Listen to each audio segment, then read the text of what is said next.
Race तो सब जीतते हैं, पर असली खिलाड़ी वो होता है जो हारने के बाद भी जीतने वाले को हारने का एहसास दिला दे। एक ऐसा बंदा जो हारने के बावजूद जीते हुए चैंपियन को पोडियम पर खड़े खड़े रुला दे। और ये काम तो सिर्फ एक ही बंदा कर सकता है, जिसे दुनिया रेसर नहीं रेसिंग की दुनिया का बादशाह कहती है। और इस बादशाह का नाम है लुइस हैमिल्टन। तो साल था 2008, ब्राजील ग्रैंड प्रिक्स रेस का आखिरी लैप चल रहा था और ब्राजील का होम टाउन हीरो मसा अपनी फरारी में रेस लीड कर रहा था। मसा और जीत के बीच बस कुछ सेकंड्स का फर्क था। फरारी गराज और पूरा ब्राजील सेलिब्रेट कर रहा था, क्योंकि मसा की जीत का मतलब था कि वो वर्ल्ड चैंपियन बन जाएगा। उसकी फैमिली रो रही थी खुशी में, फरारी के मैकेनिक्स फुल डांस कर रहे थे और सब कुछ परफेक्ट लग रहा था। लेकिन पिक्चर अभी बाकी थी मेरे दोस्त, क्योंकि अगर किसी कहानी में नाम 7 time world champion Lewis Hamilton का आ गया है तो कहानी का खास होना लाजमी है। और ऐसा ही कुछ हुआ उस दिन भी, क्योंकि मसा को वर्ल्ड चैंपियन बनने के लिए सिर्फ रेस जीतना काफी नहीं था, उसको ये भी दुआ करनी थी कि मैक्लेरन के ड्राइवर लुइस हैमिल्टन 6th या उससे पीछे रेस फिनिश करे। और अब तुम लोग बोलोगे, क्यों भाई, मसा तो ऑलरेडी जीत रहा है ना, तो उसे क्या चुल मची है लुइस को 6th पोजीशन पे लाने की। चुपचाप रेस जीते और घर जाए। तो देखो, इस रेस के लास्ट लैप में मसा सिर्फ लुइस से नहीं अपने पास से भी लड़ रहा था। रेस के हर कॉर्नर के पीछे छुपी थी एक और कहानी। और अगर तुम्हें ये लगता है कि ये कहानी सिर्फ एक रेस की है तो बहुत गलत लगता है तुम्हें, क्योंकि इसके पीछे एक राज छुपा है, एक ऐसी साजिश जिसका नाम था क्रैश गेट। और जब तक तुम उस राज को नहीं समझोगे तब तक तुम इस कहानी को महसूस नहीं कर सकते। तो सुनो, इस रेस के लास्ट लैप से पूरे 35 दिन पहले एक और रेस हुई थी, सिंगापुर ग्रैंड प्रिक्स, जहां फार्मूला 1 की दुनिया का सबसे बड़ा धोखा लिखा गया था। एक ऐसी रात जहां गाड़ियां पहली बार रात में रेस कर रही थी, लेकिन पीछे प्लानिंग चल रही थी, लाइट्स चमक रही थी, कार्स गरज रही थी और फरारी पोल पोजीशन पे खड़ी थी ड्राइवर मसा के साथ। हर एंगल से परफेक्ट वीकेंड लग रहा था। मसा ने पोल पोजीशन ली थी, फरारी पूरे कॉन्फिडेंस में थी। पर दूसरी तरफ रेनॉल्ट के पास कुछ खास नहीं था। अलोंसो 5th पोजीशन से रेस स्टार्ट कर रहा था और उसका टीममेट नेल्सन पिगुएट JR 16 से। दोनों के पास ना तो पोजीशन थी ना पेस, लेकिन एक प्लान था। रेनॉल्ट के टीम बॉस फ्लावियो और चीफ स्ट्रेटेजिस्ट पैट सेमियंस प्रेशर में थे, उन्हें अलोंसो को जितवाना था। तो उन्होंने सोचा, रेस में तो जीतेंगे नहीं तो क्यों ना उसे मैनिपुलेट किया जाए। और फिर वो हुआ जिसकी कल्पना किसी ने भी नहीं की थी। लैप 12 आता है और अलोंसो को बिना किसी रीजन के रेनॉल्ट टीम जल्दी से पिट लेन में बुला लेती है। सब कंफ्यूज हो जाते हैं। और फिर लैप 14 आता है। पिगुएट JR अपनी कार को फुल स्पीड में वॉल से क्रैश करवा देता है और जहां ये क्रैश होता है उस जगह का नाम था टर्न 17। और फिर जैसा रेनॉल्ट टीम चाहती है वैसा ही होता है। क्रैश होने की वजह से तुरंत सेफ्टी कार ट्रैक पर आ जाती है। और जिन्हें नहीं पता उन्हें बता दूं, देखो, जब सेफ्टी कार क्रैश के बाद ट्रैक पर आती है तो सारे ड्राइवर्स को उसके पीछे चलना पड़ता है, कोई आगे नहीं जा सकता, ओवरटेकिंग भी बैन होती है। और अब मान लो किसी ड्राइवर को टायर चेंज या फ्यूल लेने के लिए पिट स्टॉप लेना है, अगर वो सेफ्टी कार के आने से पहले टायर चेंज करवा चुका है या फ्यूल भरवा चुका है तो वो मस्त सीधा लाइन में लग जाता है सेफ्टी कार के पीछे और कोई उसे ओवरटेक नहीं कर सकता। लेकिन जो ड्राइवर पिट नहीं गया था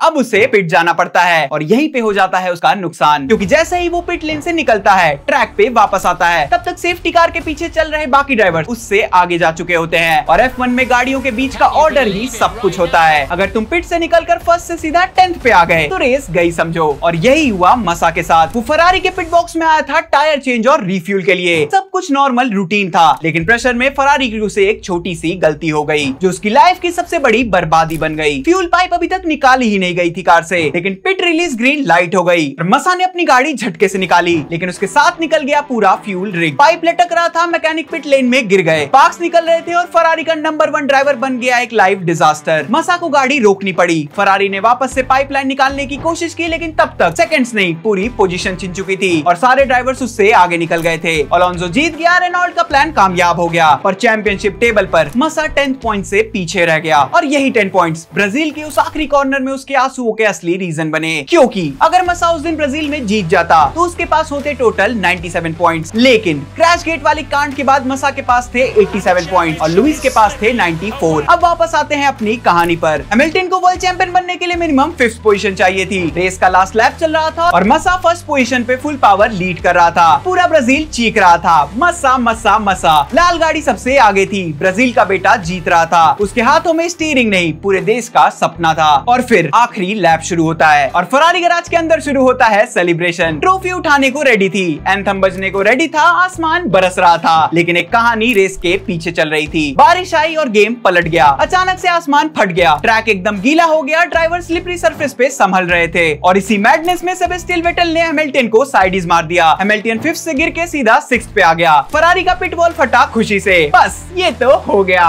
मसा वर्ल्ड चैंपियन बन जाएगा। मैकेनिक्स गले लग रहे थे, मसा की मां टीवी के सामने रो रही थी, ब्राजील का क्राउड गाड़ी के साथ भाग रहा था, सब कुछ परफेक्ट लग रहा था। वहीं दूसरी तरफ उसी वक्त मसा के दिमाग में वो सब कुछ फ्लैश हो रहा था। सिंगापुर का क्रैश, फ्यूल पाइप का लटकना, 13th प्लेस पर फिनिश और वो 0 पॉइंट्स। उसे रियलाइज हुआ ये रेस सिर्फ जीतने के लिए नहीं, ये रेस उस हर पॉइंट की कहानी है जो उसे छीन लिया गया था। हर गियर शिफ्ट के साथ उसके दिमाग में सिर्फ एक लाइन चल रही थी, अगर वो पाइप उस दिन नहीं लटकता तो आज हैमिल्टन को 5th पोजीशन पे रोकने की जरूरत नहीं होती। अगर सिंगापुर में सब कुछ नॉर्मल होता तो मैं आज ऑलरेडी वर्ल्ड चैंपियन होता। और दूसरी तरफ लुइस 6th पोजीशन पे गिरने की वजह से पूरी तरीके से पैनिक मोड में आ गया। किस्मत और चैंपियनशिप उसके हाथों से फिसल रही थी। फरारी के पिट लेन में खुशी डबल हो गई, क्योंकि उनको अब लगा हैमिल्टन के पास वक्त नहीं बचा कम बैक करने का। लेकिन इस कहानी का असली हीरो निकला टोयोटा का ड्राइवर टिम ग्लॉक, जिसने रिस्क लेकर बारिश होने के बावजूद ड्राई टायर्स पर रेस फिनिश करने का फैसला किया। पर बारिश तेज हो गई और ग्लॉक के ड्राई टायर्स पूरी तरीके से खत्म हो गए। उसकी गाड़ी आखिरी कुछ कॉर्नर्स में फिसल रही थी। ट्रैक पर ग्रिप नाम की चीज नहीं थी उसके टायर्स में। हैमिल्टन अभी भी 6th पर था और बस 2 कॉर्नर बचे थे। फरारी टीम को अब पक्का यकीन हो गया था कि मसा चैंपियन बन चुका है। फरारी का पूरा पिट लेन सेलिब्रेट कर रहा था। मसा की आंखों में आंसू थे, पर फिर वो हुआ जो किसी ने नहीं सोचा था। लुइस ने लास्ट कुछ कॉर्नर्स में देखा कि ग्लॉक की टोयोटा धीमी हो रही है। आखिरी कॉर्नर्स में हैमिल्टन और वेटल दोनों एक साथ आ गए ग्लॉक के बिल्कुल पीछे। ग्लॉक की गाड़ी एकदम स्लो मोशन में चल रही थी, टायर्स ट्रैक पर फिसल रहे थे और उसके पास ग्रिप नाम की चीज तक नहीं थी। बस एक कॉर्नर बचा था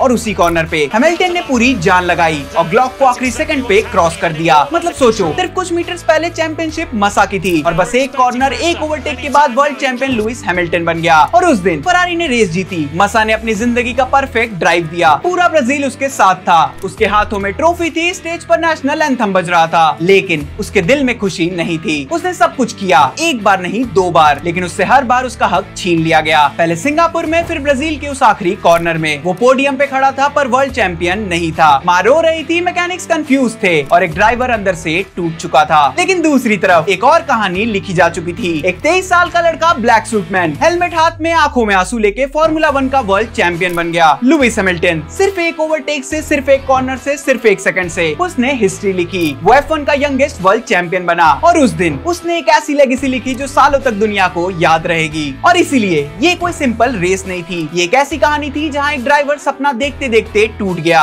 और दूसरा ड्राइवर सपने को हकीकत बना गया। और दोनों के लिए रिस्पेक्ट बराबर था, क्योंकि किसी ने रेस जीतकर सब कुछ हारा और किसी ने हार के सब कुछ जीता।